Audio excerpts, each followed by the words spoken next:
नमस्कार दोस्तों, जय हिंद जय भारत। मैं हूं CL Saini, CDRK Saini BEd classes में आप सभी का हार्दिक स्वागत है, अभिनंदन है। दोस्तों, हमारे इस चैनल की इस हेल्पलाइन नंबर पर आप द्वारा जो भी साइकोलॉजी के टॉपिक सेंड किए जाते हैं उन्हें हम ऑनलाइन समझाने का प्रयास करते हैं। दोस्तों, आज की लाइव क्लास के अंतर्गत हम डेवलपमेंट्स ऑफ द लर्नर यानी कि अधिगमकर्ता का विकास। दोस्तों, आप सब जानते हैं अधिगमकर्ता कौन होता है। अधिगमकर्ता होता है अधिगम करने वाला, सीखने वाला। अब दोस्तों, अधिगमकर्ता कोई भी हो सकता है, वो छात्र भी हो सकता है, शिक्षक भी हो सकता है, या समाज का कोई भी व्यक्ति हो सकता है। यानी कि जो किसी भी वस्तु, पदार्थ या तथ्य के बारे में जानना चाहता है वही अधिगमकर्ता होता है। और यहाँ पर अधिगमकर्ता का विकास कैसे किया जा सकता है, अधिगमकर्ता में क्या क्या विशेषताएं होनी चाहिए जिससे उसका विकास अच्छी तरह हो सके। तो दोस्तों, आप सब बने रहें हमारे साथ, हमारे इस चैनल के साथ। और दोस्तों, यदि आप हमारे इस चैनल पर पहली बार आए हैं तो हमारे इस चैनल को सब्सक्राइब करें और पास ही बने बेल आइकन के बटन को जरूर दबावें। दोस्तों, यहाँ पर जो अधिगमकर्ता होता है यानी कि सीखने वाला होता है, इसके बारे में ही हम आपसे चर्चा करेंगे। मानव अपने प्रारंभिक विकास क्रम में पराश्रित या असहाय जीव के रूप में अधिगम करता है, किंतु धीरे धीरे वह आत्मनिर्भर, स्वतंत्र एवं आवश्यकताओं के परिप्रेक्ष्य में अधिगम करता है। अधिगम शिक्षण प्रक्रिया का केंद्रीय बिंदु है। अधिगम और अधिगमकर्ता को ही केंद्र में रखकर संपूर्ण शैक्षिक प्रक्रियाओं का संचालन किया जाता है। दोस्तों, आप सब जानते हैं जब बालक का जन्म होता है और जब बालक शिशु अवस्था में रहता है तो वो दूसरों पर आश्रित अर्थात पराश्रित होता है। उसके माता पिता उसका पालन पोषण करते हैं, उसे नहलाते हैं और उसे खिलाते पिलाते हैं। लेकिन जब बालक शिशु अवस्था के बाद जब बाल्यावस्था में प्रवेश करता है और बाल्यावस्था के बाद किशोर अवस्था में, किशोर अवस्था से वो युवावस्था में, इस तरह जो उसके जीवन की जो अवस्थाएं हैं उन अवस्थाओं में बालक क्या करता है, अपने आप में आत्मनिर्भर होने लग जाता है। वह स्वतंत्र विचरण करना चाहता है, स्वतंत्रता पूर्वक वो वस्तुओं, पदार्थों या तथ्यों के बारे में जानने लग जाता है। वो अपनी आवश्यकताओं को पूरा करने का प्रयास वो करता है। उसके जीवन में जो लक्ष्य होते हैं उन लक्ष्यों की प्राप्ति हेतु वो क्या करता है, अधिगम करने लग जाता है। तो यहाँ पर जो अधिगम होता है यह अधिगम शिक्षण प्रक्रिया का केंद्र बिंदु माना जाता है। देखिए, छात्र छात्रा शिक्षण करेंगे तो उन्हें अधिगम होगा, और अधिगम करने वाला कौन होता है, अधिगमकर्ता होता है। इसलिए यहाँ पर अधिगम को और शिक्षण बिंदु को एक दूसरे से समायोजित करके परंपरा अनुसार अधिगम करते हैं। और यहाँ पर जो अधिगम करता होता है, ये जो शिक्षण की प्रक्रिया है, शिक्षण अधिगम प्रक्रिया है, उसको केंद्र में रखकर यहाँ पर जो शिक्षण अधिगम प्रक्रिया होती है ये संपादित की जाती है। और यहाँ पर शिक्षण अधिगम प्रक्रिया में छात्र और शिक्षक का समायोजन, समन्वय स्थापित किया जाता है और उनके द्वारा आपस में अंतः क्रिया की जाती है और बालक छात्र अधिगम करता है और अपने लक्ष्यों की ओर आगे बढ़ता है। अधिगम तथा अनुभव के आधार पर अधिगमकर्ता को यह पता चलता है कि कार्य को कैसे किया जा सकता है ताकि उत्तम परिणाम मिले। अधिगमकर्ता को बाह्य फीडबैक उसके सहकर्मियों, अधिकारियों तथा ग्राहकों से मिल सकता है। इससे उनको यह जानकारी मिलती है कि उनका कार्य प्रदर्शन वैसा ही है जैसा कि उनको सिखाया गया था अथवा नहीं। दोस्तों जो एक अधिगमकर्ता होता है, ये अधिगमकर्ता अपने अनुभवों के आधार पर कार्य करता है और कार्य करता हुआ ये जानता है कि मुझे इस कार्य को कैसे किया जाएगा, मेरे द्वारा ये कार्य कैसे किया जाएगा और इस कार्य को करते हुए जो इसका परिणाम आएगा उससे मेरे को क्या बेनिफिट होगा और इस कार्य का, इस लाभ का मैं फ्यूचर में कैसे उपयोग करूंगा। यहाँ पर जो अधिगमकर्ता होता है, सीखने वाला होता है, इसको उसके जो सहयोगी होते हैं, अब मान लीजिए यहाँ पर परिवार में बालक के सहयोगी होते हैं कौन, माता पिता, परिवारजन, और विद्यालय में सहयोगी होते हैं शिक्षक, उसके सहपाठी, विद्यालय प्रशासन।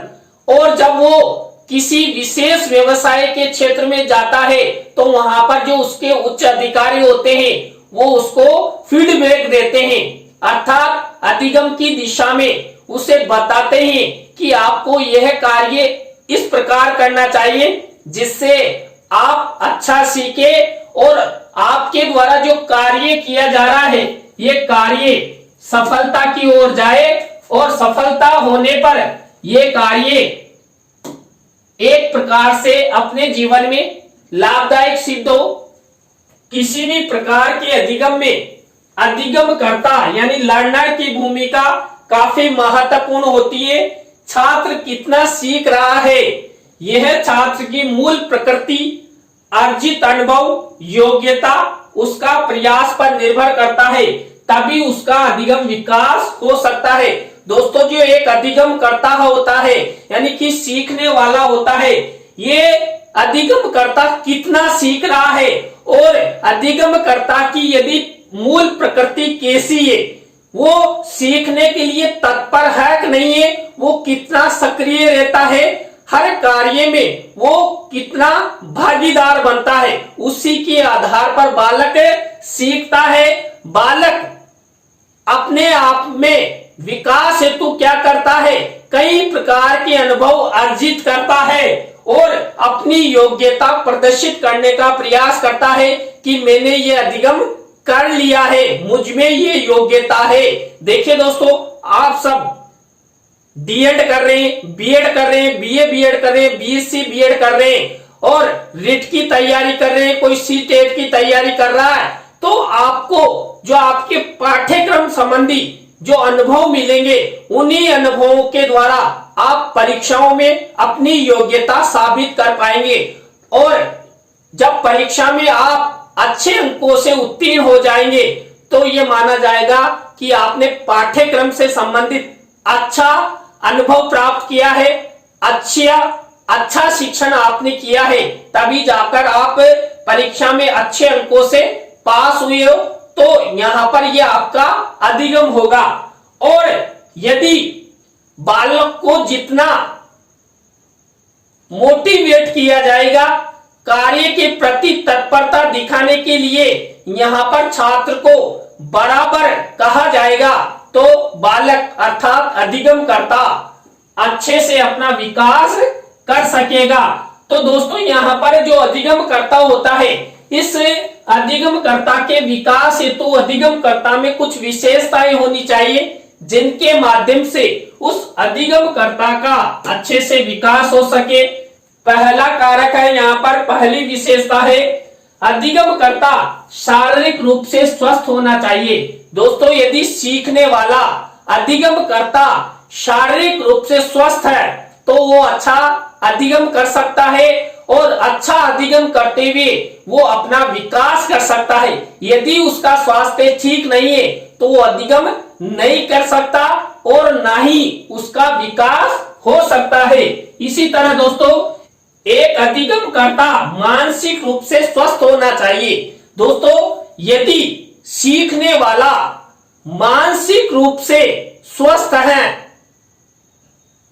उसमें किसी भी प्रकार का डर, तनाव या कुंठा नहीं है, तो वह आसानी के साथ अच्छा अधिगम कर सकता है और अच्छा अधिगम करेगा तो उसका अच्छे से विकास होगा और उसका विकास होगा तो वो अपने जीवन के लक्ष्यों की प्राप्ति में आगे बढ़ेगा।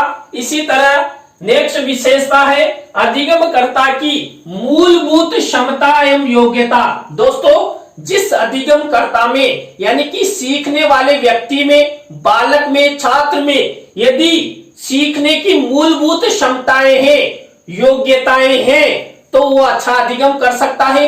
मान लीजिए कोई छात्र या बालक सीखने में असमर्थ है, उसमें योग्यता नहीं है अर्थात निर्योग्यता है, तो वो अच्छा अधिगम नहीं कर सकता। दोस्तों मैंने यहां पर एक क्लास में आपको बताया था कि बालकों में सीखने संबंधी कौन कौन सी निर्योग्यताएं होती है, उससे उन निर्योग्यताओं को दूर करने का प्रयास करना चाहिए, जिससे अधिगमकर्ता अच्छा सीखे और अपना विकास करे।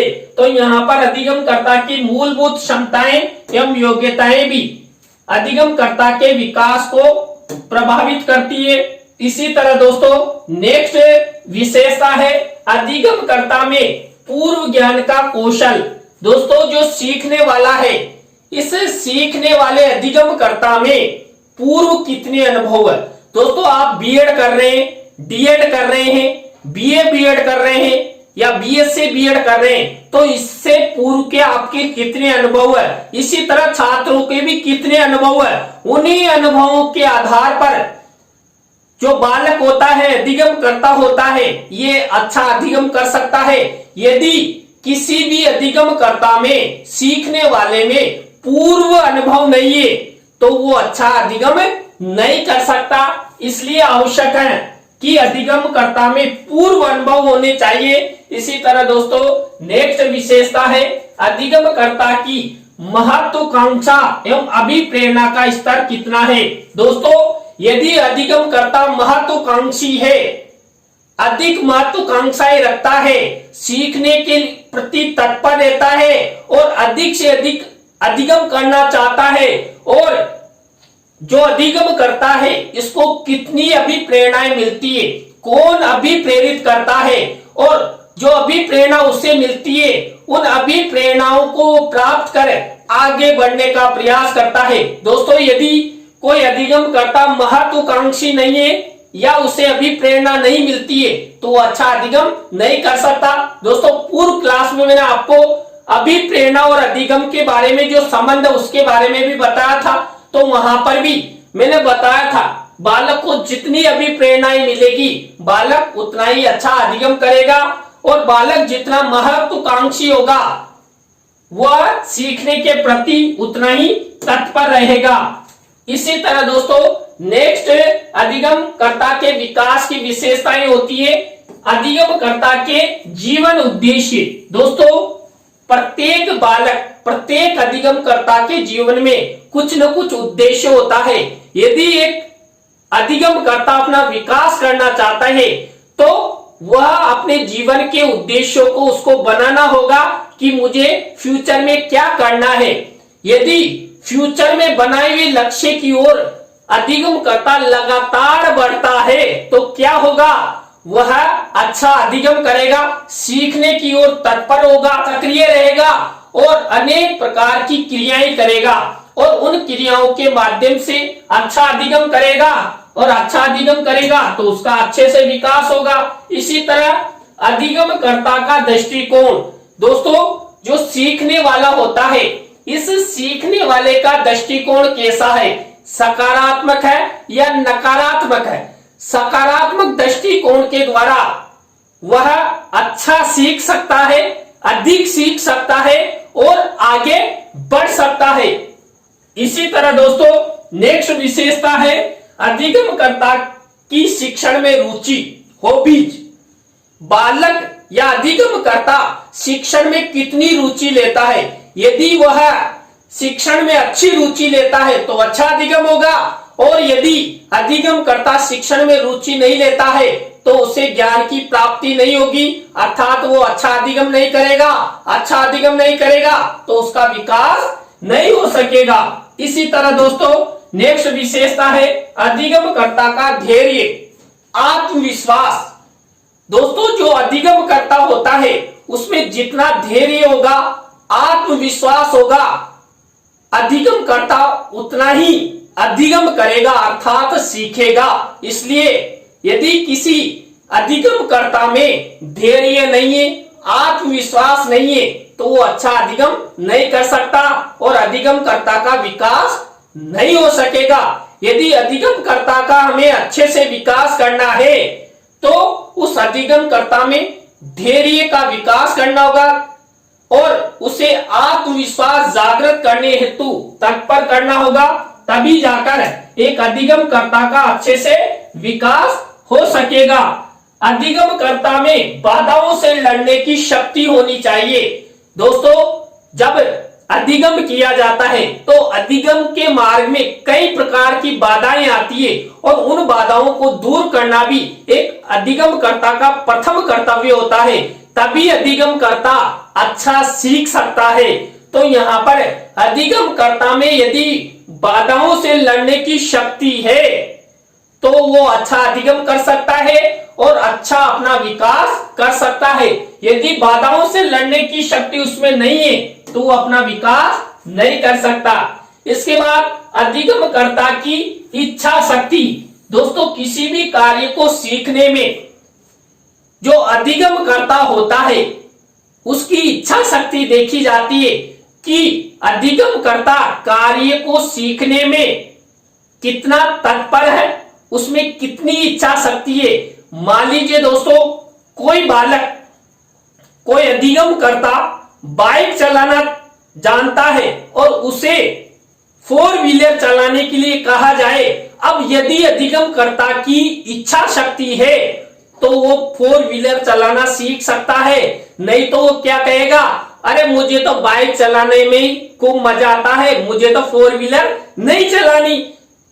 और यदि अधिगमकर्ता की इच्छा शक्ति अच्छी है, वो बाइक तो चलाना जानता है, साथ ही उसे कहा जाए कि आप 4 व्हीलर भी चलाइए, तो वो अपनी इच्छा शक्ति को दिखाते हुए 4 व्हीलर को चलाना सीखेगा। तो यहाँ पर बालक की, अधिगमकर्ता की इच्छा शक्ति भी अधिगमकर्ता का विकास करती है। इसी तरह अधिगमकर्ता की तत्परता, सक्रियता, अधिगमकर्ता कार्य के प्रति कितना तत्पर है, कितना सक्रिय है, उसी के द्वारा अधिगमकर्ता का विकास हो सकता है। यदि अधिगमकर्ता तत्पर नहीं है तो उसका विकास नहीं हो सकता। दोस्तों, इसी तरह अधिगमकर्ता का अपनी इंद्रियों पर नियंत्रण। दोस्तों, जो सीखने वाला है उस सीखने वाले की अपनी इंद्रियों पर नियंत्रण होना चाहिए। अब मान लीजिए कक्ष में बैठे हुए हैं और शिक्षक उन्हें पढ़ा रहा है और यहाँ पर अधिगमकर्ता की इंद्रियां उसके वश में नहीं है, अर्थात नियंत्रण में नहीं है, और बार बार वो किसी लड़की को देखता है, लड़की के बारे में चिंतन करता है, और जब वो बाहर आता है तब भी वो लड़की के बारे में चिंतन करता है, तो वो अच्छा अधिगम नहीं कर सकता। अर्थात उसका ध्यान कहाँ रहेगा, लड़की में रहेगा, तो वो अधिगमकर्ता अच्छा सीख नहीं सकता, अच्छा अधिगम नहीं कर सकता और अच्छा सीखेगा नहीं, तो उसका विकास स्वाभाविक रुक जाएगा और विकास नहीं होगा तो जीवन के जो लक्ष्य हैं वो पूरे नहीं होंगे और लड़कीबाजी या लड़ाई झगड़ों में ही उसका जीवन चला जाएगा। इसलिए यहाँ पर अधिगमकर्ता का अपनी इंद्रियों पर नियंत्रण होना आवश्यक है। इसी तरह दोस्तों, व्यवहार संशोधन की आवश्यक शर्तें। दोस्तों, जो अधिगमकर्ता है, इस अधिगमकर्ता में जो व्यवहार परिवर्तन होता है, इस व्यवहार परिवर्तन की शर्तें होना आवश्यक है। वो परिस्थिति के अनुसार अपना व्यवहार परिवर्तन करे और अच्छा अधिगम करे। मान लीजिए दोस्तों, घर पर तो एसी लगा हुआ है लेकिन विद्यालय में एसी नहीं है, तो उसे उस स्थान अर्थात विद्यालय के अनुसार अनुकूलित होना होगा, अर्थात समायोजन करना होगा, तभी वो अच्छा अधिगम कर सकता है। और वह कहे, साहब हमारे घर में तो एसी है और विद्यालय में एसी नहीं है, तो हम पढ़ने नहीं जाएंगे तो वो अधिगम नहीं करेंगे, अधिगम नहीं करेंगे तो इधर से उधर घूमते रहेंगे। और राजस्थानी में एक कहावत है, थारा छाछ मारा बैंगन करता ही रहेगा। तो अधिगमकर्ता का विकास होना आवश्यक है और व्यवहार परिवर्तन की शर्तें उसमें होना आवश्यक है। इसी तरह व्यक्तिगत समायोजन, देखिए, प्रत्येक स्थान पर अधिगम कर्ता समायोजित होना चाहिए। जैसी परिस्थितियां उसे मिलती है, यदि उनके अनुसार वो समायोजित हो जाता है तो वो अच्छा अधिगम कर सकता है, और यदि वो समायोजित नहीं होता है तो वो अच्छा अधिगम नहीं कर सकता। तो दोस्तों, आज की लाइव क्लास के अंतर्गत हमने आपको अधिगमकर्ता का विकास कैसे किया जा सकता है उसके बारे में बताया। अधिगमकर्ता के विकास के लिए क्या क्या विशेषताएं होनी चाहिए इसके बारे में बताया। तो दोस्तों, आज की लाइव क्लास आपको कैसी लगी कमेंट्स में हमें जरूर बताएं। अच्छी लगी हो तो लाइक करें, कमेंट्स करें और अपने अपने दोस्तों को शेयर जरूर करें दोस्तों। और आप सब इसी तरह आज की तरह ही हमारी प्रत्येक क्लास के साथ अंत तक जुड़े रहते हैं। तो आप सबको बहुत बहुत धन्यवाद। और दोस्तों, यदि आप इसी तरह हमारे चैनल का सपोर्ट करते रहेंगे तो आप द्वारा हमारे इस हेल्पलाइन नंबर पर जो भी कंटेंट भेजे जाते हैं उन्हें हम यथाशीघ्र बनाने का प्रयास करेंगे। तो दोस्तों, आज की लाइव क्लास में बस इतना ही। न्यू लाइव क्लास के साथ हम आपसे फिर मिलेंगे CDRK सैनी बीएड क्लासेज में CL सैनी के साथ। जय हिंद, जय भारत, राम राम।